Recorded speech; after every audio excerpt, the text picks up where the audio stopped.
Hello, আসসালামু আলাইকুম। আজকে বাগান থেকে কয়েকটা জিনিস উঠাবো।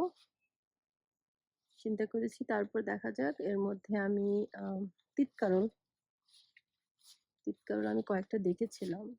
তো এখানে আছে একটা। আর এখানে নিচে আমি দেখেছিলাম এই যে, এই যে আরেকটা। ওকে, বিসমিল্লাহ।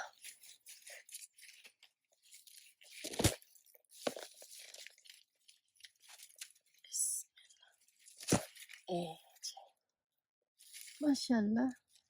কালার গুলো কি কিউট, তাই না? এই যে ভিতরে একটা আমার ঝিঙ্গা দেখা যাচ্ছে।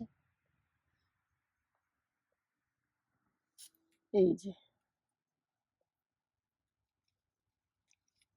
সো আমি তিতকারল এইটা আমার গাছে দুটা কি তিনটা আছে মনে হয়, একটু খুঁজে দেখি। দুটা তো দেখতেছি আপাতত।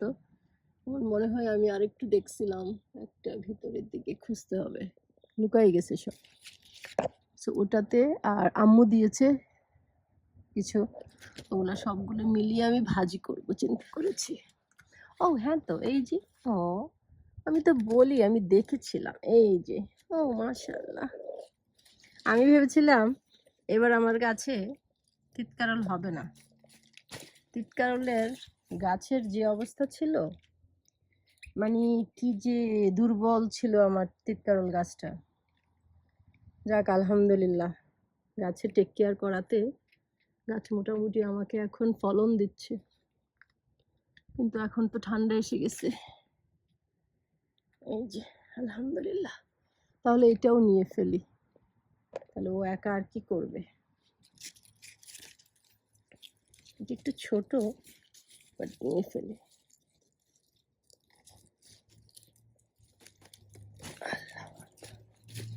এই যে আরেকটা, এটা একদম বেবি বেবি। আলহামদুলিল্লাহ, খারাপ না। এর আগেও একটা একটা নিয়ে গেছিলাম মনে হয় আরেকদিন। এই যে এই তিনটা হয়ে গেল। যাই, এগুলা নিয়ে এখন এগুলো এখন ভাজি করব। মাশাল্লাহ, মানে আল্লাহর শুক্রিয়া আদায় করে শেষ করা যাবে না যে আমাদের লাইক আমেরিকায় আমরা মাত্র কয়েক মাস, 2 থেকে 3 মাস পুরো হয় না আমরা সামারটা পাই। স্পেশালি আমরা যারা নিউ জার্সি আছি, অনেক ঠান্ডা হয়ে যায়। আর এই তিতকারলগুলো আম্মু দিয়েছে, যে আব্বু গার্ডেন থেকে। তো আরগুলো, এই যে এগুলো আম্মু চপ করে দিয়েছে। মাশাল্লাহ, আমার আম্মু অনেক অসুস্থ, তারপরেও আমাকে তিতকারগুলো কুচি করে দিয়েছে, বলতেছে যে তোর কষ্ট হবে এক হাতে, আর কত করবি, বাগান করি, বাচ্চাদের টেক কেয়ার, আমার 3 বাচ্চা মাশাল্লাহ, ওদের স্কুল সব মিলিয়ে আমার হ্যান্ডস আর ফুল। তো এই যে এই বড় দামাটা দিয়ে আমি চপ করছি, এটা দিয়ে খুব সুবিধা হয় চপ করতে। আসলে আমি খেয়াল করিনি আমার কাটিং বোর্ডের নিচে একটা ছোট টাওয়াল দিলে এরকম স্লাইড হতো না। খুব তাড়াহুড়ো করছি, এখন গিয়ে আমি ভিডিও এডিটিং করতে গিয়ে আমি দেখছি যে আমার এটা তো স্লাইড হয়ে যাচ্ছে। আসলে এত ব্যস্ত থাকতে হয় যে অনেক সময় ছোটোখাটো জিনিসগুলো মানে খেয়াল করারও সময় থাকে না। লাইক জাস্ট মাথায় থাকে কাজ শেষ করতে হবে, দ্যাটস ইট। যেহেতু আমাদের কোনো হেল্পিং হ্যান্ড নাই, এই 2 হাতেই সব ম্যানেজ করতে হয়। বাচ্চাদের স্কুল, বাসার কাজ, আমার হাজব্যান্ডের জবের জন্য ওর লাঞ্চ মেক করা, সব কিছু। সেই তিতকারগুলো আমি ভালো করে ধুয়ে নিয়েছি। আর জাস্ট আমরা যেভাবে ভাজি করি নর্মাল, একদম অল্প মশলা দিয়ে, একটু হলুদ দিয়েছি, একটু কাশ্মীরি চিলি পেপার দিয়েছি, ধনে দিয়েছি, আর কালো জিরা দিয়েছি, ব্ল্যাক পেপার যেটা। সো দিয়ে আমি একটু ঢেকে দেব। আর আলু ভাজি, মানে যে আলু চপ করে আমরা ভাজি করি না, সেটা আমি একটু দিব, অ্যাড করব পরে যখন এটা একটু সিদ্ধ হয়ে আসবে তখন। আর ফ্রেশ তিতকারলের মজাই আলাদা। এই যে, এটা আমার খুব ভালো লাগে, আমার হাজব্যান্ডও খুব পছন্দ করে।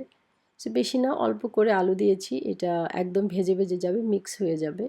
কার কার আলু দিয়ে তিতকারল পছন্দ, আর স্পেশালি এই ফ্রেশ বাগান থেকে তুলে আনা, ইস রেডি।